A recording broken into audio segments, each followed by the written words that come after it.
Hey, good afternoon to you. It is 4:07 here, News Talk 105.9 WMAL. We're making sense of the news.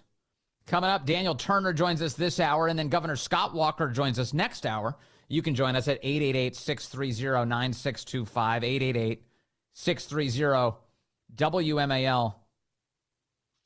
Just an amazing, amazing night last night as President Trump steps up to the microphone and accepts his nomination to be the Republican running for president of the United States this cycle in 2024.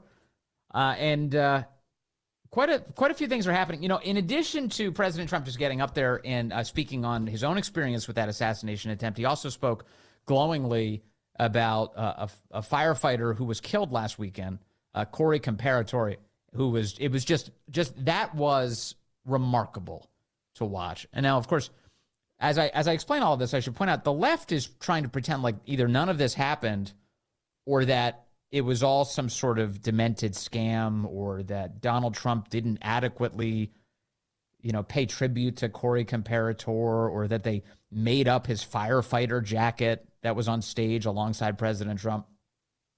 The left's view of this, which is predictable, is that nothing decent or good can happen on the right. That nothing decent or good can happen. Trump can't be decent at all. It's not possible. So they invent all of these weird explanations to suggest that something awful is happening and that Trump is awful. And they're still sticking to this thing that like Trump maybe wasn't even shot. To this day, I'm watching who's that guy? John Harwood, you know him, the former CNBC guy. He literally moderated a Republican debate a couple of cycles ago, which is crazy. Former CNBC guy. And he's online theorizing that this is all fake, that Trump wasn't shot. And I'm seeing lefty after lefty journalists are like, oh, what's actually under that bandage? Was he really hit with a bullet? Maybe it wasn't a bullet. Maybe there was something else. How come the doctors aren't giving us a readout on everything that went down? First of all, there are photos and videos galore. You can see every moment of this. You see the damage on President Trump's ear the moment he's shot. And these guys can't accept that. It's just not possible. Not possible. So let me play some audio here. I've got President Trump last night. We got a bunch of clips from President Trump. Let's see what we can get through here.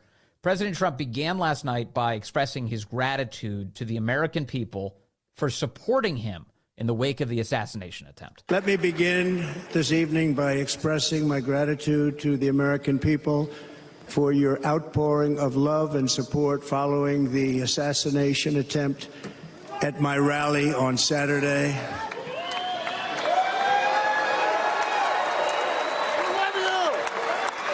As you already know, the assassin's bullet came within a quarter of an inch of taking my life. So many people have asked me, what happened? Tell us what happened, please. And therefore, I will tell you exactly what happened. And you'll never hear it from me a second time because it's actually too painful to tell. Too painful to tell. And that once again confirms that clearly this is weighing heavily on him. He said he only wants to tell this story once, and he did. And you could hear a pin drop, not only in that room, but across the nation as President Trump relived that harrowing moment. I began speaking very strongly, powerfully, and happily because I was discussing the great job my administration did on immigration at the southern border. We were very proud of it.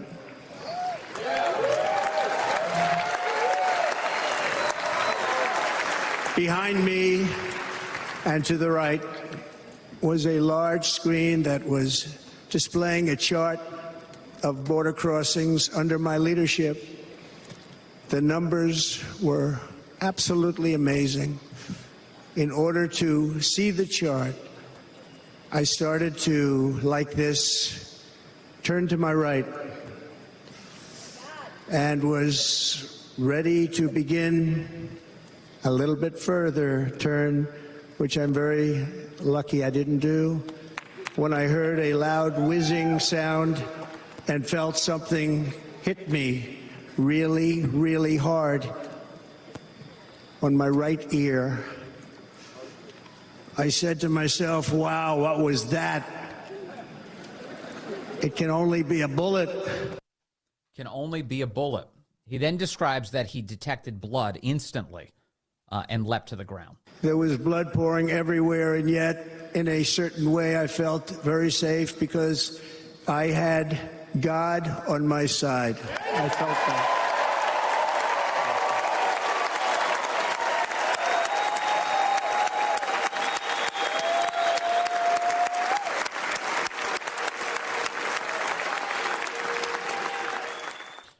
President Trump mentioning his endless gratitude for the role God played in saving his life this week. The amazing thing is that prior to the shot, if I had not moved my head at that very last instant, the assassin's bullet would have perfectly hit its mark, and I would not be here tonight. We would not be together. In fact, he says, and I just played this with you a moment ago with Tammy Bruce, President Trump said, I'm not even supposed to be here. Based on the way that bullet was flying in, based on the way my head was positioned, it is only by the grace of God that I even survived. I'm not supposed to be here tonight. Not supposed to be here. Yes, you are. Yes, you are. Yeah.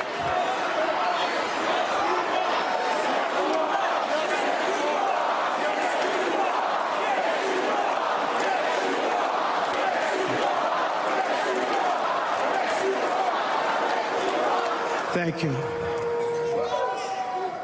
But I'm not. And I'll tell you, I stand before you in this arena only by the grace of Almighty God.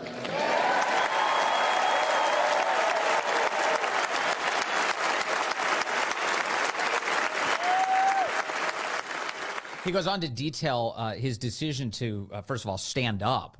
And as the Secret Service was trying to rush him out, he now quite famously told them to wait as he pumped his fist into the air to rally a deeply concerned crowd and to bring calm upon them. Watching the reports over the last few days, many people say it was a providential moment.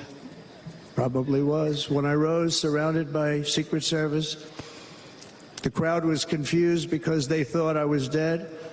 And there was great, great sorrow. I could see that on their faces as I looked out. They didn't know I was looking out. They thought it was over. But I could see it, and I wanted to do something to let them know I was okay. I raised my right arm, looked at the thousands and thousands of people that were breathlessly waiting, and started shouting, "Fight, fight, fight."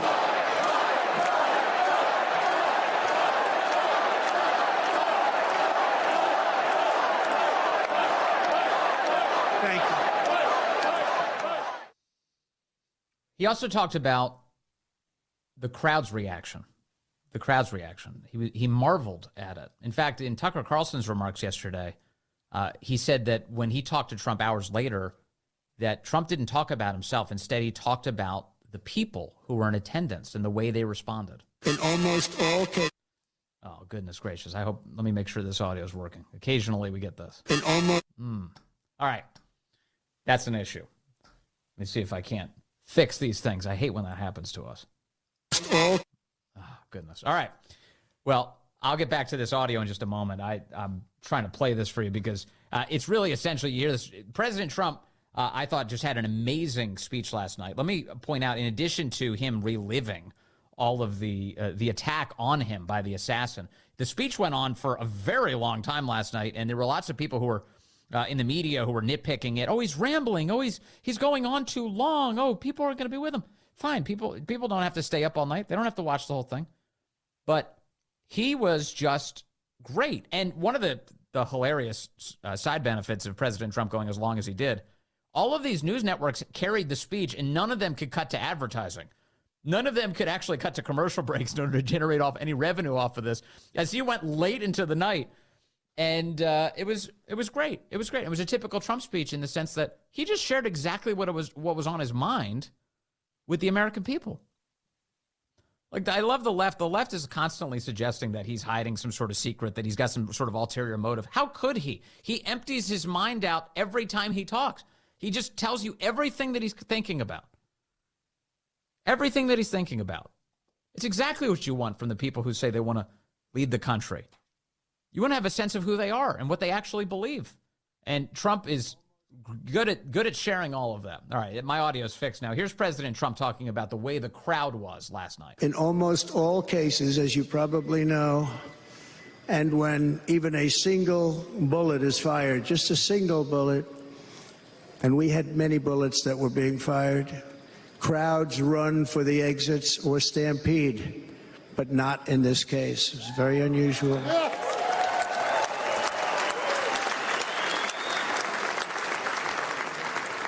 This massive crowd of tens of thousands of people stood by and didn't move an inch. In fact, many of them bravely but automatically stood up looking for where the sniper would be. They knew immediately it was a sniper, and then began pointing at him. You can see that if you look at the group behind me. That was just a small group compared to what was in front. Nobody ran, and by not stampeding, many lives were saved. Many lives were saved. Finally, from this sequence, I want to share with you what he said, which is that once again, he invokes God and talks about we are one nation under God, and we can't weaponize our disagreements. In other words, can't open fire on one another because we disagree. Now is the time to remember that we are all fellow citizens. We are one nation under God, indivisible, with liberty and justice for all.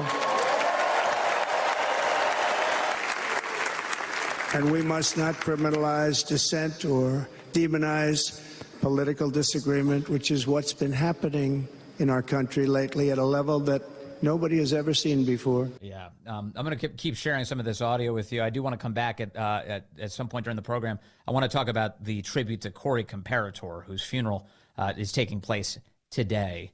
President Trump with just such a beautiful tribute to that firefighter. And as I mentioned, the left has been working feverishly to undermine that tribute and to act as if something was wrong about it. Not a thing that was wrong about it. It was perfect. It was perfect. It was unbelievable. Let me take a phone call. I've got Patricia calling in from Falling Waters, West Virginia, now on line one. Patricia, good afternoon. You're on the Vince Coglianese Show. Hi, Vince.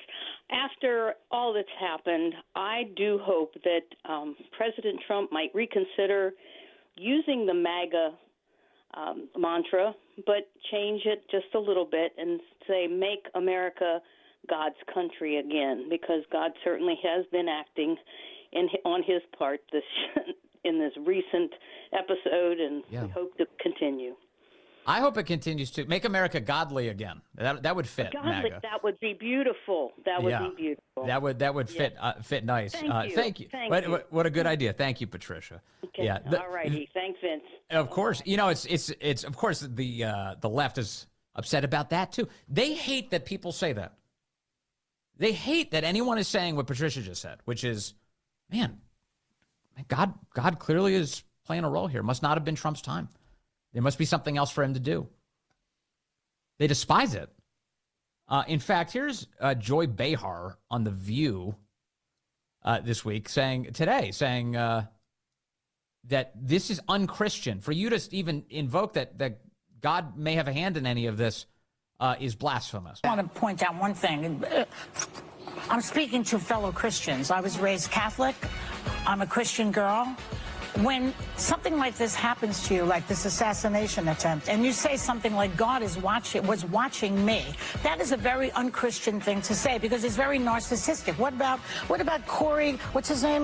Wait. How is it narcissistic to suggest that powers outside of you kept you safe? The narcissistic thing to do would be like, my tremendous skill and my greatness is what saved me. That's the narcissistic take. The Christian take, the selfless take, is saying, I don't know why I'm still alive other than God Almighty.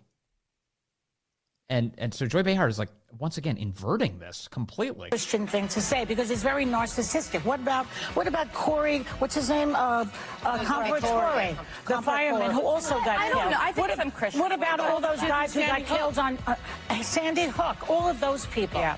It's God was watching me and not watching them. There's something very disturbing. God should have pulled the plug on that mic yesterday. Wait, God is the technician now? Yes. We'll be right back. You needed one. Okay, that show is mentally ill. I'm not sure if ABC knows. Maybe that's the point. Maybe it was just like, hey, we get a bunch of mentally ill women and put them on air, and then see what happens. All right, Sam, Alexandria, line 3. Hello, Sam. You're on the Vince Coglianese Show. Hey, Vince. How you doing today? And happy Friday to you, brother. Same to you. Thank you. I tell you what, and this is the first I heard of the View, their comments on that. And how low in your soul do you have to be that you have conversations like that? As just, recognizing, first of all, that that President Trump recognized Corey, the firefighter, and honored him as he did. And I have to be honest with you. I've seen a lot of stuff, and when he was speaking and they wheeled out the mannequin with the turnout coat and helmet on it, I really didn't, I'm like, okay. And I thought at first, I'm waiting to see FDNY written across the top of it, obviously, because he's from New York. And, in recognition of maybe September 11th, something of that nature. And not until he walked over to it and stood next to it, and I looked and I said, Buffalo, why would it be Buffalo? And then they panned to the bottom and you saw Corey's name. And I have to tell you, we have a little bit of humor that during those kind of times, we say, well, somebody in the room was obviously chopping some onions or something. Yeah. Because I have to tell you, I kind of missed it up a little bit. I'm like, oh my gosh, a turnout coat is significant for firefighters, and to have that and his helmet there, I'm getting a little bit misty now just thinking about it. And President Trump gripped that coat and that helmet and he kissed it. Yeah. He leaned over and he kissed it, and the nation saw that. And today, from the moment it happened, most of us stood in awe. And look at this, just the thought, the whole point is Trump did not die, but Corey did. And Trump is sitting there, right. He's standing there and he's thinking about that this man came to see him and he died. And it's so immense. And the left, of course, because they can't help themselves, they were attacking it. They were attacking it last night, if you can even believe that. It was such a decent moment. It all. Shame on them. Shame on them. Big time. Sam, thank you. I appreciate the call as always. I'm going to get into that coming up. I want you to hear a little bit of President Trump's tribute and what the left is saying about Corey Comperatore. Just awful. Coming up, Daniel Turner will be with us. Stay with us here. Good afternoon to you. It is now 4:36 here, News Talk 105.9 WMAL, where we are making sense of the news. Coming up, former Wisconsin Governor Scott Walker joins us at the top of the hour. You can join us, as always, at 888-630-9625, 888-630-WMAL. President Trump not just reliving those harrowing moments from the assassination attempt, also talking about policy last night extensively, a forward-looking view for the country, is what he had to say about energy. I will end the devastating inflation crisis immediately, bring down interest rates, and lower the cost of energy. We will drill, baby, drill.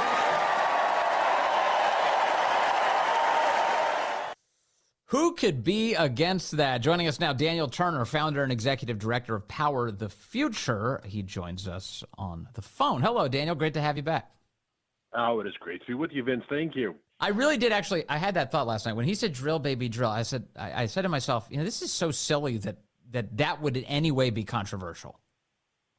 Yeah, and obviously it is, because there's a whole bunch of folks who protested outside the DNC today, the Disrupt Oil or Stop Oil or whatever the name of that fake green group is that tried to shut down the DNC. And it's all based upon this. I guess suddenly Biden's oil policies have not been bad enough for their taste, and they want him to replace with somebody who's even worse on oil and gas issues. So, yeah, what's always been a bipartisan, common sense, and quite frankly, boring policy, like energy policy should be boring, has become controversial the last couple of years because that's just the way politics is these days. Well, energy, as you know, and we've discussed so many times, is essential to human flourishing, human survival. So when you get one candidate who says drill, baby, drill, and the other candidate says they're going to shut it down, meaning fossil fuels entirely, well, I know what side I'm on. I'm on the side of the pro-human guy. Yeah, and how's it been the last 3.5 years, right? I mean, Joe Biden has had pretty much reign over our energy policy because the administrative state does, right? I mean, elections have consequences, and when you run the White House, you run the Department of Interior and the EPA and the Department of Energy. So he's had 3.5 years to enact his vision, and how's it gone, right? And I guess the question is, okay, it's rough, right? We know oil is a good $40 a barrel higher than historic averages. We know we're paying 30% more for electricity, 25% more for food. We know wars have broken out in Russia and Ukraine, and obviously Iran has gotten rich and they've funded Israel. They funded war terror on Israel. But when does it start to get good, right? If that's just after 3.5 years, all of this is bad. When do we ask the Biden administration, when does the good stuff about going green kick in, right? When does it actually start to work? How much worse does it have to get before we see the benefit of going green? And there's never an answer for that question. No, there isn't. Can you give us your assessment of the left civil war about this, though? Because, they're fighting about a lot of things right now. One of them is they think Joe Biden needs to go entirely because his polls are not high enough for him to actually maintain power, so they're trying to eject him. But on the energy front, they are pretty angry at him. You get these lefties trying to shut down the DNC today. As you point out, the reason for that is they don't think Biden has been tough enough on energy in the United States in terms of suffocating it. Joe Biden's administration routinely brags, we're overseeing more oil production than ever right now. So what are you mad at us about? What do you make of the left's infighting on that issue? Yeah, it's pretty remarkable how you want to be on every side of the issue. Our oil production is not going to deny it. The numbers are the numbers. Our oil production is back to where it was pre-COVID. And that is, to an extent, a good thing, right? I want us to produce more oil. Our refining numbers are still down around 600,000 barrels a day. And, of course, we're paying almost twice per barrel than we used to. So yes, they like to say, well, look how we're producing so much oil, but that's not the full story. But if producing oil is good, why is it not good to have more refineries, right? If producing oil is a benefit, and even Kamala Harris just earlier today bragged about oil production numbers, well, then why wouldn't double those numbers be good? Why wouldn't more oil and gas exploration? Why wouldn't we be pushing lease sales in the Gulf and in Anwar and in the strategic petroleum reserves of Alaska, right? All these places that they have shut down across the nation in the last 3.5 years. So you can't have it both ways, Vice President Harris. You can't have it both ways, President Biden. If oil is bad, then it's always bad. But yet now in an election year, he's trying to convince us, well, actually, it's good that our oil production numbers are high. So again, this is, you would think, well, this is a contradiction. This is illogical, but it's not. This is what happens when you don't have an energy vision. You don't have an energy policy. He doesn't have an energy policy. He just has pure politics. And yes, politics is malleable, and politics is whatever you want it to be at the moment, and it creates chaos. Is there any chance this will hurt him even more in November? Well, I think you may see like these radical green groups, if they were honest with who they are, they would jump onto the RFK Jr. campaign. RFK Jr. is interesting and good on certain issues, right? He became famous with a lot of conservatives because of his vax mandates. RFK Jr. on climate and energy issues is absolutely insane. He makes Biden look logical. This is a guy who started his career as an environmental attorney for the NRDC, one of the most pernicious foreign funded. They've been investigated for taking Chinese money. RFK Jr. is a disaster on these issues. So these groups that are saying we don't want Joe Biden, if they were honest, they would go jump on the RFK campaign. But they know that will splinter the vote. It will splinter tickets. So they don't know what to do. So I like to see the chaos of what they have sown, what they have reaped, right? What they have sown. They are reaping chaos political, and I kind of like just sitting back. That meme of sitting there with the popcorn and you're just watching it wide-eyed. That's where I am right now. I am enjoying the infighting and all of their implosion. Yeah, no, they deserve it, and if it redounds to our benefit, all the better. What do you think of J.D. Vance? Senator J.D. Vance of Ohio added to the ticket this week by President Trump, a guy who clearly much more in touch with the voters, the base, than almost any other possible pick that President Trump could have announced. What do you make of his inclusion, and what's that going to do for the country? His book, Hillbilly Elegy, was hugely inspirational to the start of my movement. As I was doing all of the work to start Power the Future, I always had in my heart that this is about the men and women energy workers who are forgotten by bad policy. Case in point, day one of the Biden administration, we fired, Keystone Pipeline workers, 14,000 of them.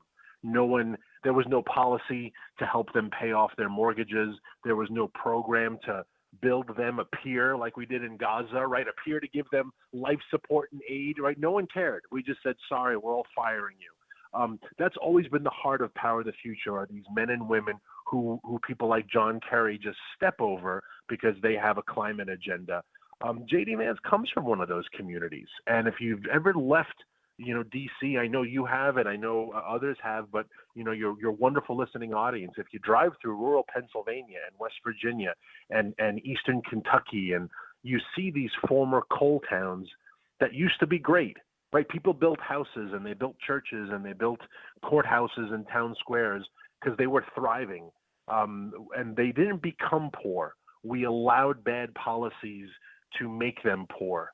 And that was what J.D. Vance was talking about. So to have a child from one of these towns on the presidential ticket, I think is a huge win for America, because whether it's oil and gas or coal jobs, whether it's furniture jobs in North Carolina or timber jobs that we shut down because of the spotted owl 30 years ago, right? Scattered throughout America are these abandoned small towns that were destroyed by bad policy. And yes. I think J.D. Vance can speak to them in a way no one else can, and that's good for our country. Yeah, and he comes from Ohio, which produces a lot of gas, and fracking has been essential to the extent that Ohio has seen any sort of renaissance in its jobs. They can point directly to fracking as one of the big reasons. And so J.D. Vance has direct experience with the way that energy production can actually restore communities. Absolutely. And you remember at the beginning of the year, the Biden-Harris administration announced a pause in natural gas exports. We still haven't gotten clarification what that pause is for, when that pause is lifted. He just decided, crap, I need the Greens to like me a little bit more, so suddenly we're going to pause exports. Well, that hits towns in Ohio, and it hits towns in Pennsylvania. It hits towns there. If you work in this industry, and we're talking about millions of people who are sitting on their hands, and what do? They deliver pizza, you drive for Uber, right? You just wait because the Biden-Harris administration from on high has declared we're going to pause natural gas, right? Maybe that pause will be lifted by the election day because they'll be desperate to try to win Ohio and Pennsylvania back. But, those voters have to know their livelihoods are always hanging in the balance of dumb green policies by dumb administrators in D.C., and that carnage has to stop. I don't really in any way understand what the left thinks its appeal is to states like Ohio and Michigan. And, President Trump has been pointing out over and over that the auto industry has been devastated by the left's push for electric vehicles because, first of all, it's changed the nature of those jobs. It's eliminated a lot of those jobs. It's causing people to suffer. And President Trump keeps pointing it out, like, why are you getting rid of the internal combustion engine, which is what, first of all, so many people prefer. Second of all, is the reason why so many people, especially in Michigan, have good paying jobs. They're under attack now, aren't they? They are. And that's been the flip-flop of my political life, right? I do remember the Reagan years. I was a kid, and I understood that when, there was a time that our Republicans just care about the rich and the Democrats care about the poor and the working man. That has changed in the course of my political life, because now the blue collar worker, the farmer, the rancher, the oil and gas worker, if you're working in a mill or a factory or you're making cars, the Democrats don't represent you anymore. And that flip-flop is creating political chaos. I get it. There are still some blue blood Republicans who don't want those working class people at our party. They don't want Kid Rock at our concerts, right? At our conventions. And that change, though, is important, because that is the heart and soul of America. And they're the ones who have borne the brunt of bad trade policy, of bad China policy, of NAFTA policy, and, of course, bad green policy, which has punished and crippled oil and gas and coal workers. Yeah, I mean, the sellout of the American worker has been going on for decades. And if you're looking for who's responsible, who has the blood on their hands for that, look no further than the guy who's currently in the White House. Joe Biden has been a part of every bad decision that has just absolutely savaged the very towns that you and I are talking about. And so when this week, when you get the Sean O'Brien, the Teamsters guy, gets up there and gives his speech to the Republican convention. He talks about the plight of workers, what they're dealing with, their ability to collectively bargain, their ability to fight for their to basically fight to get the benefits that they want, that they deserve. It does cause some upset in the Republican Party, because people are like, well, a union guy standing up there. Okay, but all Donald Trump did was say, look, I'm opening the door to this conversation because it matters. Yeah, and then you look at the pandering of Joe Biden. I'm looking at the speech he gave to the NAACP just a couple of days ago, promising, when I'm reelected, this is what I will do, this is what I'll do. And you want to say to those constituents, this is a guy who's been in D.C. since 1975. Do you really think at this point, if he could do something for your community, he would have done it by now? Right? You just need one more election, Joe Biden, and I'm going to fix the tax code when I'm reelected. Really? 50 years you've been at this job and you still haven't been able to fix it? You were vice president for 8 years. You were president for 4. But his promise to, whether it's African Americans or workers or anybody, his promise is one more election, and then I will solve your problem.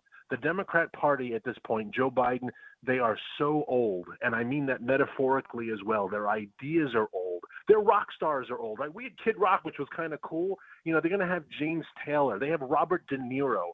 Their youngest guy is George Clooney. They're old, they're stale, they're boring, and there's just no enthusiasm on being a Democrat. And so the only excitement you see on their side are the lunatics today outside the DNC, or those throwing Campbell soup at the Mona Lisa, right? Their only enthusiasm is BLM and Antifa, which is violence and warfare. But there's nothing new about the Democrat Party, and America is moving on from that. And that's glorious to see. And it's so mindless, too. A bunch of brainwashed people just bringing chaos. It's just awful. And I think a lot of people are waking up to it, God willing. Daniel Turner, very good to have you with us. Have a fantastic weekend, sir. Nice to talk to you today. Always the best, Vince. Thank you so much. Be well. Line 7, Don is calling in from Alexandria, Virginia. Hello, Don. You're on the Vince Coglianese Show. Hey, Vince. You and Mr. Had a question that you asked early on in the discussion, that when is this the administration's anti-fossil fuel actions going to start paying dividends, going to start to be beneficial? And the answer to that is it can't. We run on fossil fuels, wind and solar, the chief renewables that they are always advocating. The sun goes down 12 hours a day, and right now here in Alexandria there is no wind. We would be flat out of juice, and batteries is not an answer. It can give you a few hours at most.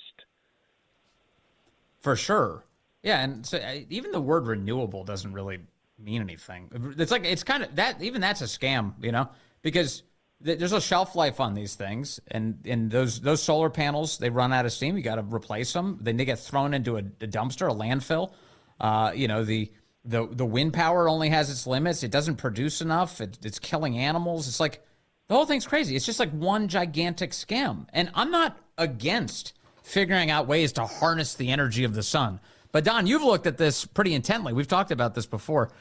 We're nowhere close to this thing being a meaningful way for us to generate the energy we need for humanity to thrive. That's right. Not 24/7, barely 8 hours a day on average. And I can tell you, out at there's a wind farm off of Nantucket, and one of the turbines had a big failure. It caused beaches to close for 3 days. It was about a week ago, the Vineyard Wind Farm, and the locals were not very happy with 3 days of beaches being closed. Yeah, no. Martha's Vineyard not happy with any inconvenience. Illegal immigrants arriving? That's very inconvenient. We said we were a sanctuary. Yep. Yeah, it was Nantucket, not Martha's Vineyard. Oh, I'm sorry. I thought you said the Vineyard. Well, either way. They're both full of it. Thank you, Don. I appreciate it. All right, hold on. Coming up, I've got former Wisconsin Governor Scott Walker joining us on yet another newsworthy week in America. Stay with us here on the Vince Coglianese Show.